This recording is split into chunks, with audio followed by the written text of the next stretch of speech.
എല്ലാവർക്കും സലു കിച്ചണിലേക്ക് സ്വാഗതം. കുറച്ച് ദിവസമായിട്ട് ഞാൻ ഒരു സാധനം നമ്മളുടെ സനമോൾക്ക് വാങ്ങിക്കണം എന്ന് വിചാരിക്കുന്നുണ്ടായിരുന്നു. പിന്നെ നോമ്പൊക്കെ ആയതുകൊണ്ട് അതൊന്നും നടന്നില്ല. പിന്നെ എനിക്ക് ഇന്ന് വേറെ കുറച്ച് അത്യാവശ്യ സാധനങ്ങളൊക്കെ വാങ്ങിക്കാനുണ്ട്. അതെല്ലാം കൂടി കണക്കാക്കിയിട്ട് ഇന്ന് രാവിലെ തന്നെ ഞാൻ വീട്ടിൽ നിന്ന് ഇറങ്ങിയാണേ. ഇത് നമ്മുടെ ചാല മാർക്കറ്റാണ്. ഞാനിവിടെ വന്നപ്പോഴോ ഓരോ കടകൾ ഇങ്ങനെ തുറന്ന് വരുന്നതേ ഉള്ളൂ. പിന്നെ ഈ രാവിലെ വന്നു കഴിഞ്ഞാലുള്ള ഗുണം എന്ന് പറഞ്ഞു കഴിഞ്ഞാൽ പിന്നെ വലിയ തിരക്കില്ലാതെ ഇവിടെ നിന്ന് സാധനം വാങ്ങി പോകാൻ പറ്റും. ഇവിടെ ഭയങ്കര തിരക്കാണ് എപ്പോഴും. അപ്പം ഞാനതാ ഇവിടെ വന്നത്. ഞാനിപ്പോൾ ഒരു ജ്വല്ലറി തുറന്നു കേട്ടോ. അപ്പം ഞാൻ അവിടെ കയറിയിട്ട് നമ്മുടെ സനമോൾക്ക് കൊലുസ് നോക്കാനാണ്. അപ്പോൾ അവർ തള എടുത്ത് തന്നു കേട്ടോ. എനിക്ക് തളയിടുന്നത് ഇഷ്ടമേ അല്ല കേട്ടോ. അതെന്താണെന്ന് ചോദിച്ചാൽ എനിക്ക് പറയാൻ അറിയത്തില്ല. എനിക്ക് കൊലുസാണ് ഇഷ്ടം. അപ്പം ഞാൻ നോക്കിയപ്പോഴേക്കും ഞാൻ പറഞ്ഞു, അപ്പോൾ ആദ്യം ഒരു നോർമൽ കൊലുസ് കൊണ്ടുവന്നു. അപ്പം ഞാൻ പറഞ്ഞു അത് വേണ്ട, എനിക്ക് നിറച്ച് മുത്തുള്ള കൊലുസ് വേണം എന്ന് പറഞ്ഞു. ഇതൊക്കെ കൊച്ചു കുഞ്ഞുങ്ങളുടെ കാലിടുമ്പോൾ എന്ത് രസമാണ് അല്ലേ. അപ്പം എനിക്കിത് ഭയങ്കര ഇഷ്ടപ്പെട്ടു. അതാണ് ഏറ്റവും ചെറിയ സൈസ് എന്നാണ് പറഞ്ഞത്. അപ്പം ഇതിനി വലുതാവുമോ എന്നുള്ളത് അറിയില്ല. അങ്ങനെയാണെങ്കിൽ നമുക്ക് കെട്ടിയിടാമെന്ന് ഞാൻ മനസ്സിൽ ഇങ്ങനെ ഓർത്ത് കേട്ടാ. ഞാനിങ്ങനെ ഒരു അളവൊക്കെ കൊണ്ടാണ് വന്നത്. പക്ഷേ ഒരു ലേശം ഒരു പൊടിക്ക് വലുതാണെന്ന് തോന്നി. അപ്പോൾ അവർ പറഞ്ഞു ഇതിൽ താഴെ ആണെങ്കിൽ തള മാത്രമേ ഉള്ളൂ. അപ്പം ഞാൻ നോക്കിയപ്പോൾ ഒരു മോതിരം കണ്ടേ. ഇതെനിക്ക് ഭയങ്കര ഇഷ്ടപ്പെട്ടു. അപ്പം ഈ കൂട്ടത്തിൽ എനിക്കൊരു മോതിരവും കൂടി എടുത്തു. അങ്ങനെ നമ്മളുടെ സനമോൾക്ക് കൊലുസ് വാങ്ങാനാണ് ഞാൻ വന്നത്. എന്ത് ഇഷ്ടപ്പെട്ടോ? നിങ്ങൾക്കൊക്കെ തളയാണോ ഇഷ്ടം, കൊലുസാണോ ഇഷ്ടം? ഈ മോതിരം ഇഷ്ടപ്പെട്ടെങ്കിൽ ഒന്ന് പറയണേ. അങ്ങനെ അവിടെ നിന്ന് നേരെ ഞാൻ പോത്തീസിലാണ് വന്നത്. അപ്പോൾ പോത്തീസിൽ നിന്ന് എനിക്ക് കുറച്ച് സാധനം വാങ്ങിക്കാനുണ്ട്. പിന്നെ എനിക്ക് ഡ്രസ് മെറ്റീരിയലാണ് എടുക്കാനുള്ളത്. ഡ്രസ് മെറ്റീരിയൽ എന്ന് പറയുമ്പോൾ ഈ പെരുന്നാളിന്റെ സമയത്തൊക്കെയാണ് ഞാൻ കൂടുതലും ഉമ്മാക്ക് വേണ്ടിയിട്ട് തുണി എടുക്കണത് കേട്ടാ. തുണി എടുത്ത് ഞാൻ തന്നെ തയ്ച്ചു കൊടുക്കുകയാണ് ചെയ്യണത്. അപ്പം എനിക്കാണെങ്കിൽ ഇവിടെ വന്നു കഴിഞ്ഞാൽ ഈ പറഞ്ഞ മാതിരി രാവിലെ ആവുമ്പോഴേക്ക് അധിക തിരക്കൊന്നും ഉണ്ടാവത്തുമില്ല. സ്റ്റാഫൊക്കെ നല്ല ഫ്രഷ് ആയിട്ട് നിൽക്കുന്ന ഒരു ടൈമാണ്. അപ്പൊ ഞാൻ ഇതിനിടയിൽ എന്തെങ്കിലുമൊക്കെ ഡ്രസ്സ് ഉണ്ടോ എന്ന് നോക്കാനായിട്ട് ആ ഫ്ലോറിലേക്ക് വന്ന് ഒന്ന് ഓടി നോക്കാനായിട്ട്. പൊതുവേ ഞാൻ ഇവിടെ വന്ന് എനിക്ക് വേണ്ടിയിട്ട് ഡ്രസ്സൊന്നും എടുക്കാറില്ല. അപ്പൊ ഞാൻ വീണ്ടും മെറ്റീരിയലിന്റെ അവിടെ വന്നിട്ട് അതൊന്ന് സെലക്ട് ചെയ്ത് കട്ട് ചെയ്ത് എടുക്കുകയാണ്. അപ്പം എനിക്ക് ഇഷ്ടപ്പെട്ടതായിട്ട് 2-3 കിട്ടിയിട്ടുള്ളൂ കേട്ടോ. വലിയ സെലക്ഷൻ ഇല്ല എന്ന് തന്നെ പറയാം. ഇപ്പം ഇത് റയോൺ മെറ്റീരിയൽ ആണേ. അപ്പം വീട്ടിൽ വന്നു കഴിഞ്ഞിട്ട് എനിക്ക് കുറച്ച് പണികളൊക്കെ ഉണ്ടായിരുന്നു. അത് കഴിഞ്ഞ് ഞാൻ നേരെ കുക്കിങ്ങിലേക്കാണ് വന്നത് കേട്ടോ. അപ്പം പ്രഷർ കുക്കർ അടുപ്പത്തേക്ക് വെച്ചിട്ട് നമുക്കൊരു വലിയ ഒരു സ്പൂണിൽ ഞാൻ ഓയിൽ ഒഴിച്ചു കൊടുക്കുന്നു. 1 ടേബിൾ സ്പൂൺ നെയ്യും കൂടി ചേർത്ത ശേഷം പട്ട, ഗ്രാമ്പു, ഏലക്കായ ഇട്ട് കൊടുക്കണേ.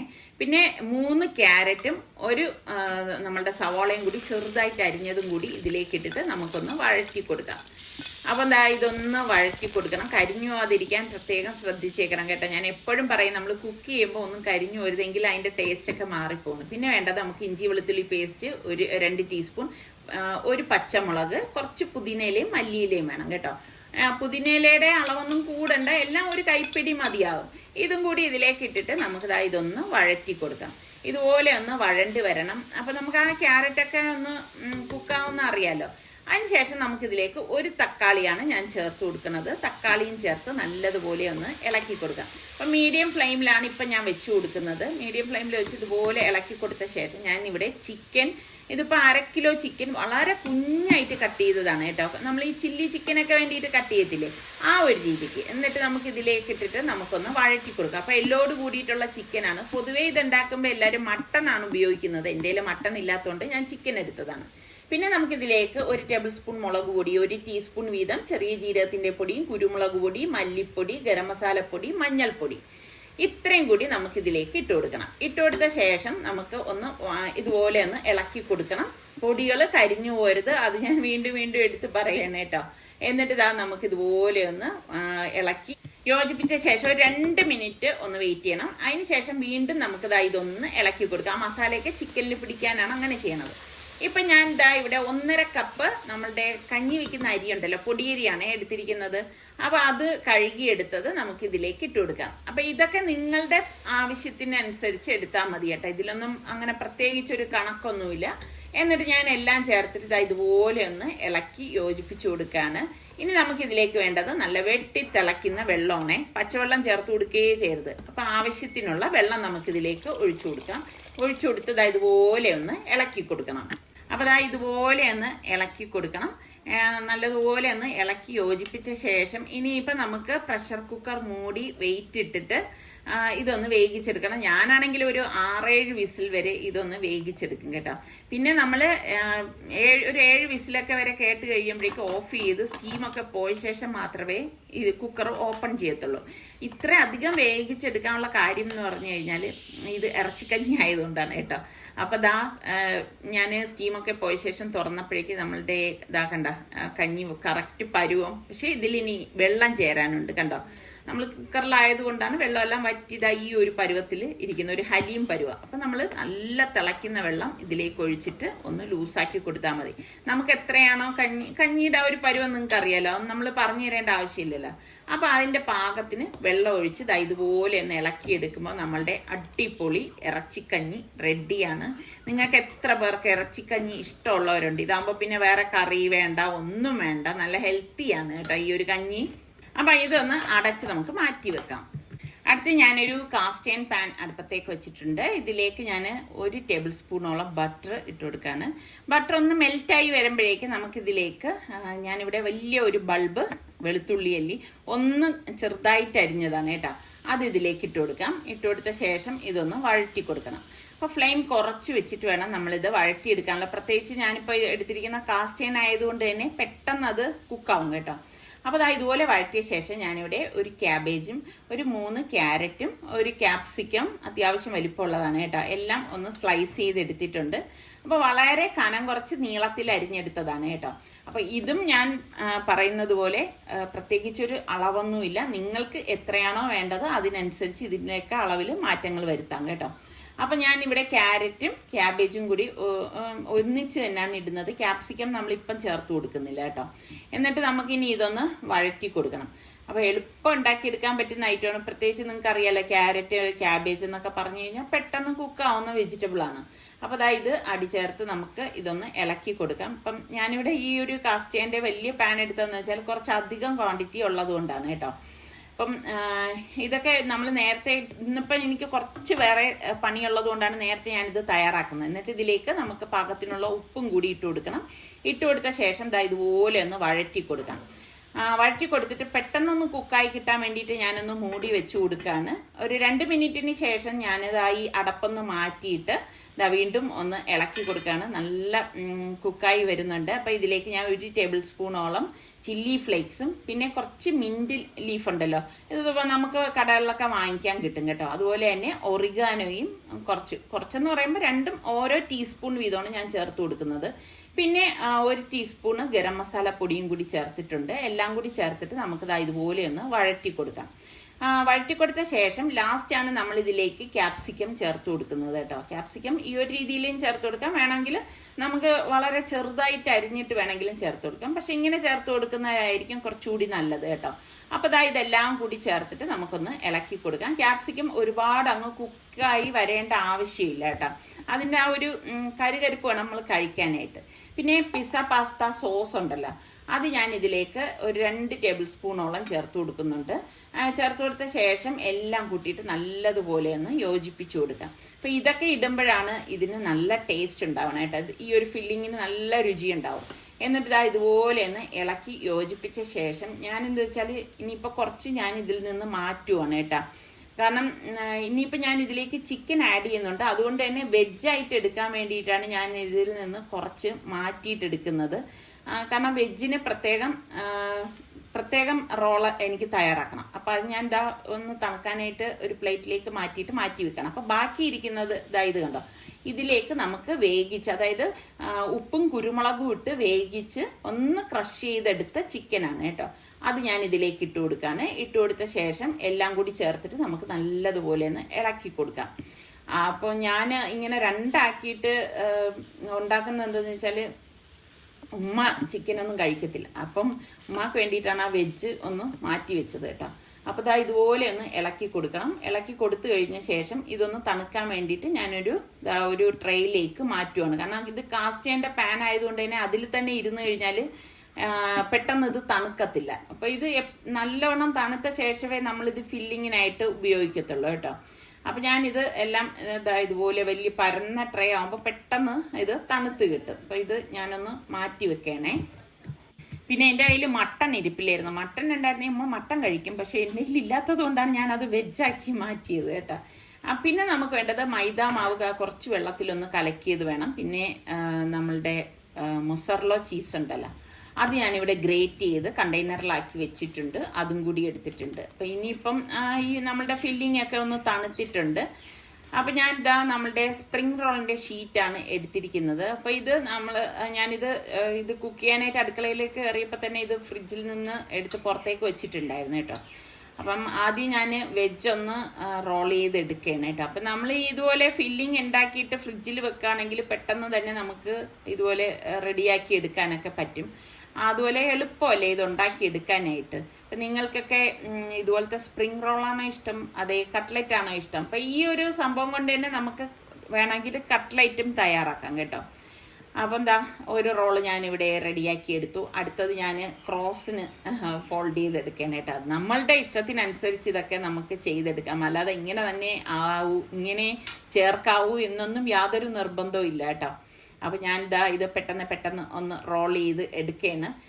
അപ്പം ഇത് ഇത്രയും ഇനിയിപ്പം എല്ലാം ഒന്ന് റോൾ ചെയ്ത് കഴിഞ്ഞാൽ പിന്നെ ഇതിൻ്റെ ജോലി എളുപ്പമാണ്. അപ്പം ഇപ്രാവശ്യത്തെ നോമ്പ് തുറയ്ക്ക് ഞാൻ നേരത്തെ പറഞ്ഞതുപോലെ അങ്ങനെ പൊരിപ്പും ഇതൊന്നും തീരെ ഉണ്ടായിരുന്നില്ല കേട്ടോ. പിന്നെ ഒന്നും ഇല്ല എന്ന് പറഞ്ഞാലും ഇടയ്ക്ക് ഇതുപോലെ എന്തെങ്കിലും കഴിക്കണം എന്ന് തോന്നുന്ന സമയങ്ങളിലാണ് ഞാൻ ഇതുപോലെയൊക്കെ ഒന്ന് തയ്യാറാക്കുന്നത്. തയ്യാറാക്കുമ്പോൾ എന്തായാലും വീഡിയോ എടുക്കാറുമുണ്ട്, അത് നിങ്ങൾക്ക് ഷെയർ ചെയ്യാറുമുണ്ട് കേട്ടോ. അപ്പം ഞാൻ ഇതുപോലെ മൊസറല്ല ചീസ് നമുക്ക് ആവശ്യത്തിനനുസരിച്ച് ഇതിലേക്ക് വെച്ച് കൊടുക്കാം. അപ്പം ചീസൊക്കെ വെച്ചിട്ട് എടുക്കുമ്പോൾ നല്ല ടേസ്റ്റാണ് കേട്ടോ ഇത്. അതിപ്പം നമ്മൾ കട്ട്ലറ്റിലാണെങ്കിലും ഈ ഒരു ചീസ് ഉപയോഗിക്കുമ്പോഴേക്കും ഒരു പ്രത്യേക ടേസ്റ്റാണ്. അപ്പം ട്രൈ ചെയ്തിട്ടില്ല, നിങ്ങളൊന്ന് ട്രൈ ചെയ്ത് നോക്കണേ. അങ്ങനെ ഞാനിതെല്ലാം റോൾ ചെയ്തെടുത്ത് ഞാൻ ഇനിയിപ്പോൾ ഫ്രിഡ്ജിലേക്ക് മാറ്റാണ്. അപ്പോൾ കുക്കിങ്ങിൻ്റെ അത്യാവശ്യ പണി കഴിഞ്ഞ ശേഷം ഞാൻ കൊലുസ് കൊണ്ടുവന്നിട്ട് ഒന്ന് വെച്ച് നോക്കണം. എനിക്കാണെങ്കിൽ കിച്ചണിൽ നിന്നെങ്കിലും ഇങ്ങനെ സനമോൾക്ക് അത് വെച്ചു കൊടുക്കണം എന്ന് ഭയങ്കര ആഗ്രഹമായിരുന്നു. ഞാൻ വന്നപ്പോൾ അവൾ ഉറങ്ങായിരുന്നു. അപ്പോൾ പിന്നെ അങ്ങനെ ഉറങ്ങണ കുഞ്ഞിനെ ഉണർത്തുന്നത് എനിക്കിഷ്ടമില്ല കേട്ടോ.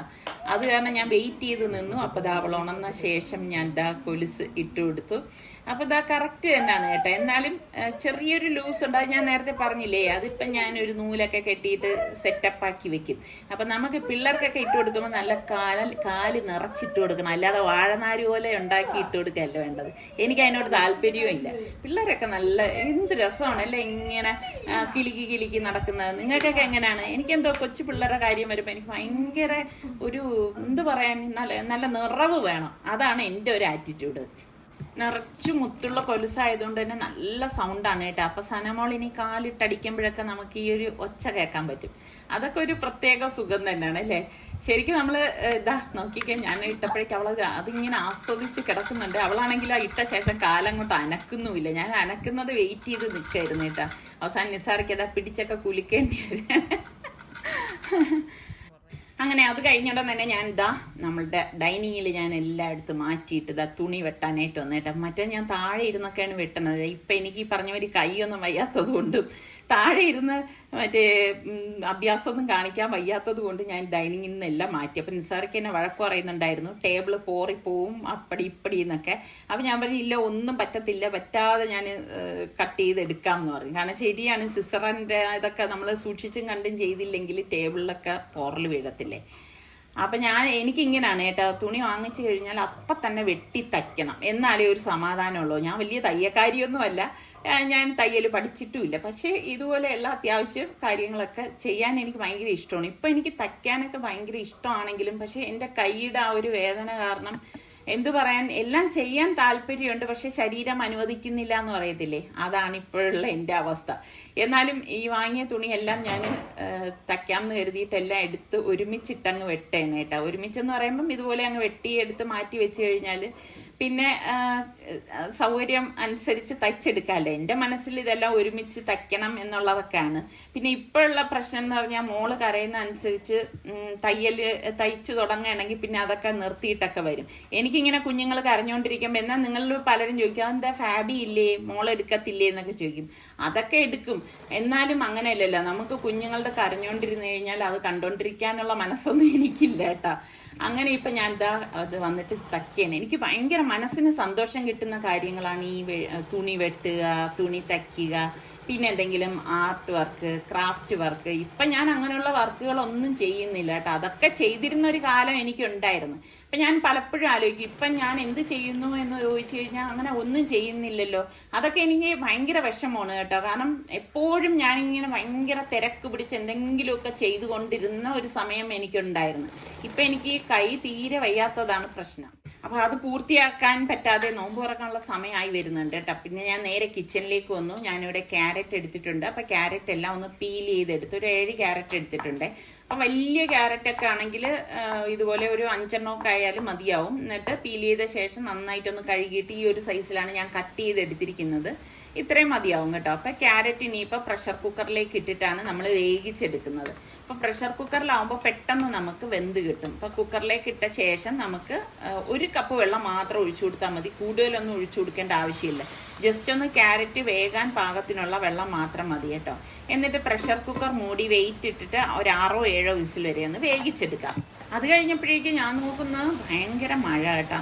അങ്ങനെ ഞാൻ ഓടി മഴ കാണാനായിട്ട് വന്നതാണ്. മഴ പെയ്യുമ്പോൾ നമുക്ക് എന്തായാലും മഴയൊന്നും കാണണമല്ലോ. അപ്പം ഞാൻ നോക്കുമ്പോഴേക്കും ഇത് അത്യാവശ്യം നന്നായിട്ടൊക്കെ മഴ പെയ്യുന്നുണ്ട്. ഇപ്പം നിങ്ങളുടെ അവിടെയൊക്കെ മഴ ഉണ്ടായിരുന്നു? ഇപ്പം ഇടയ്ക്കൊക്കെ ഇതുപോലെയാണ് കേട്ടോ. നല്ല മഴക്കോളും മഴയാണ്, നല്ല ചൂടുമാണ്.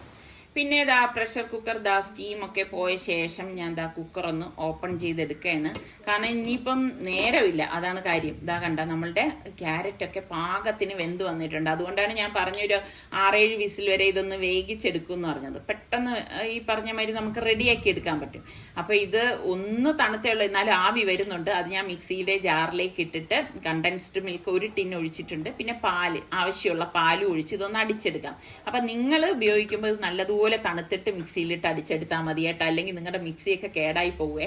പിന്നെ ആവശ്യത്തിനനുസരിച്ചുള്ള പാല് നമുക്ക് ഇതിലേക്ക് ഒഴിച്ച് ലൂസാക്കി കൊടുക്കാം. അപ്പോൾ ഇത് ഒരുപാട് തിക്കിലല്ല എടുക്കുന്നത്, ഇതുപോലെ കുറച്ച് ലൂസാക്കിയാണ് എടുക്കുന്നത് കേട്ടോ. അപ്പം നമ്മളുടെ ഓറഞ്ച് കളർ ക്യാരറ്റ് യെല്ലോ കളറായി മാറിയത് കണ്ടോ. വേവിക്കുമ്പോൾ ഇങ്ങനെയാണ് വരുന്നത് കേട്ടോ. അപ്പോൾ ഇനി നമുക്ക് ഇതിലേക്ക് ഞാൻ കുറച്ചധികം ഐസ് ക്യൂബ്സ് ഇട്ട് കൊടുക്കുകയാണ്. കാരണം ഇത് ഞാൻ പറഞ്ഞില്ലേ, ചെറിയ ചൂടോട് കൂടിയിട്ടാണ് ഞാൻ അടിച്ചെടുത്തത്. അപ്പോൾ ഇത് നല്ല തണുപ്പിച്ച് കഴിക്കുമ്പോഴാണ് നല്ല ടേസ്റ്റ് ഒക്കെ ഉണ്ടാവണത്. പിന്നെ ഞാൻ ഒരു ബൗള് ഗ്രേപ്സ് ഇതുപോലെ ഒന്ന് കട്ട് ചെയ്തെടുത്തതാണ്. അപ്പോൾ കുരു ഇല്ലാത്ത ഗ്രേപ്സ് വേണം നമ്മൾ ഇതിനായിട്ട് ചേർത്ത് കൊടുക്കാൻ. അതുപോലെ തന്നെ 2 മാങ്ങയാണ് ഇത് കട്ട് ചെയ്തെടുത്തത്. അപ്പോൾ ആ മാങ്ങയും ഇതിലേക്ക് ഇട്ട് കൊടുക്കാം. ഇതൊക്കെ ഇടുമ്പോഴാണ് ടേസ്റ്റ് കേട്ടോ. പിന്നെ ഒരു 3 ആപ്പിൾ ചെറുതായിട്ട് അരിഞ്ഞ ചെറിയ ആപ്പിളാണ് കേട്ടോ. പിന്നെ വേണ്ടത് അണ്ടിപ്പരിപ്പാണ്, അതും ചെറുതായിട്ട് അരിഞ്ഞിട്ടുണ്ട്. അതുപോലെ തന്നെ ബദാമും ചെറുതായിട്ട് അരിഞ്ഞിട്ടുണ്ട്. ഇതൊക്കെ നമുക്ക് ആവശ്യത്തിനനുസരിച്ച് ഇട്ട് കൊടുത്താൽ മതി. പിന്നെ ചിയ സീഡാണേ, അത് ഞാൻ ഇതുപോലെ കുതിർത്തത് ഇതിലേക്ക് ഇട്ട് കൊടുത്ത ശേഷം എല്ലാം കൂടി ചേർത്തിട്ട് നല്ലതുപോലെ ഒന്ന് മിക്സ് ചെയ്ത് കൊടുക്കാം. പക്ഷേ ഇത് ഉണ്ടാക്കുമ്പോഴൊക്കെ ഞാൻ ഓർക്കുന്നത് കണ്ണൂർ കോക്ടെയിലിനെ കുറിച്ചാണ് കേട്ടോ. എനിക്ക് ഭയങ്കര ഇഷ്ടപ്പെട്ട ഒന്നാണ് കേട്ടോ. നമ്മുടെ ഫ്രണ്ട് അവിടെ കൊണ്ടുപോയിട്ട് എനിക്ക് ആ കോക്ടെയിൽ വാങ്ങിച്ചു തന്നു. അത് ആ ഒരു ഓർമ്മ വരുമ്പോഴാണ് ഞാൻ ഈ ഒരു സംഭവം ഉണ്ടാക്കുന്നത് കേട്ടോ. പക്ഷെ ആ ഒരു ടേസ്റ്റ് ഒന്നും ഇതിന് കിട്ടാറില്ല കേട്ടോ. അത് എന്താണ് അതിൻ്റെ ആ ഒരു ടേസ്റ്റ് എന്ന് എനിക്ക് അറിയത്തില്ല. നിങ്ങൾക്കൊക്കെ അറിയാമെങ്കിൽ ഒന്ന് കമൻറ്റ് ചെയ്യും കേട്ടോ. അതുപോലെ തന്നെ ഈ കണ്ണൂർ കോക്ടെയിൽ കുടിച്ചിട്ടുള്ളവരും ഒന്ന് പറയും കേട്ടോ. ഭയങ്കര ടേസ്റ്റ് തന്നെ അല്ലേ. ചിലപ്പോൾ ഞാൻ നിസ്സാറിക്കായിട്ട് പറയും ഈ കോക്ടെയിൽ കുടിക്കാനായിട്ടൊന്ന് കണ്ണൂർ വരെ പോയാലോ എന്നൊക്കെ ഇടയ്ക്ക് ഞാൻ പറയാറുണ്ട് കേട്ടോ. സത്യമായിട്ട് അത്ര ടേസ്റ്റാണ് അതിന്. അപ്പോൾ ഇതൊന്ന് ഗ്ലാസ്സിലൊഴിച്ചിട്ട് ഞാൻ കാണിച്ചു തരാം. ശരിക്കും പറഞ്ഞാൽ ഇത് നല്ല തണുപ്പിച്ച് തന്നെ കുടിക്കണം കേട്ടോ. അപ്പോഴാണ് അതിൻ്റെ ആ ഒരു ടേസ്റ്റ്, അടിപൊളി ടേസ്റ്റാണ് കേട്ടോ. പിന്നെ ഞാൻ അത് ഒന്ന് ഫ്രിഡ്ജിൽ തണുക്കാൻ വീണ്ടും ഞാൻ മാറ്റി വെച്ചിട്ട് ഇനിയിപ്പോൾ നമ്മളുടെ സ്പ്രിംഗ് റോൾ ഒന്ന് ഫ്രൈ ചെയ്തെടുക്കണമല്ലോ. അപ്പോൾ അതാ എണ്ണ ചൂടായപ്പോഴേക്ക് നമ്മളുടെ സ്പ്രിംഗ് റോൾ ഇതുപോലെ ഇട്ടിട്ട് ഒന്ന് ഫ്രൈ ചെയ്തെടുക്കാം. നല്ലൊരു ഗോൾഡൻ കളർ ആവുന്നവരെ തിരിച്ച് മറിച്ചിട്ട് ഫ്രൈ ചെയ്തെടുക്കണം. പിന്നെ ഒരു കാര്യം കേട്ടോ, നമ്മളുടെ വിന്നേഴ്സിനൊക്കെ ഉള്ള ഗിഫ്റ്റ് ഞാൻ അയച്ചു കൊടുത്തിട്ടുണ്ട്. അപ്പം നിങ്ങൾ കിട്ടുന്നതനുസരിച്ച് എനിക്കൊന്ന് റിപ്ലൈ തരണം കേട്ടോ. അതുപോലെ തന്നെ ഇന്ന് എനിക്ക് ഏറ്റവും ഇഷ്ടപ്പെട്ട ഒരു ദിവസമായിരുന്നു. കാരണം മോൾക്ക് എൻ്റെ ഇഷ്ടത്തിനനുസരിച്ച് ഒരു കൊലുസ് വാങ്ങിച്ചു കൊടുക്കാനും പിന്നെ ഒരുപാട് നാളിന് ശേഷം എനിക്ക് തയ്ക്കാനും ഒക്കെ കഴിഞ്ഞു. ചില ദിവസങ്ങൾ ഇങ്ങനെയാണ് കേട്ടോ, ഭയങ്കര ഇഷ്ടം തോന്നും. അപ്പൊ ഇന്നുണ്ടാക്കിയതിൽ ഏത് റെസിപ്പിയാണ് നിങ്ങൾക്ക് ഇഷ്ടപ്പെട്ടത് എന്ന് ഒന്ന് പറയണം കേട്ടോ. അതുപോലെ സബ്സ്ക്രൈബ് ചെയ്യാത്ത ആരെങ്കിലും ഉണ്ടെങ്കിൽ നിങ്ങൾക്ക് നമ്മുടെ ചാനൽ ഇഷ്ടപ്പെടുകയാണെങ്കിൽ സബ്സ്ക്രൈബ് ചെയ്യുകയും ആ ബെല്ലൈക്കൺ പ്രസ് ചെയ്യാൻ കൂടി വേണം കേട്ടോ. പിന്നെ ഇഷ്ടപ്പെട്ട ഏത് റെസിപ്പിയാണെന്ന് പറയുന്നതിനോടൊപ്പം തന്നെ നിങ്ങൾ ലൈക്ക് ചെയ്യാനും ഷെയർ ചെയ്യാനും ഒന്നും മറന്നു വരുത് കേട്ടോ. അപ്പൊ നമുക്ക് അടുത്ത് നല്ല റെസിപ്പിയോ വ്ളോഗോ ആയിട്ടൊക്കെ കാണാം. അതുവരയ്ക്കും എല്ലാവർക്കും ബൈ ബൈ.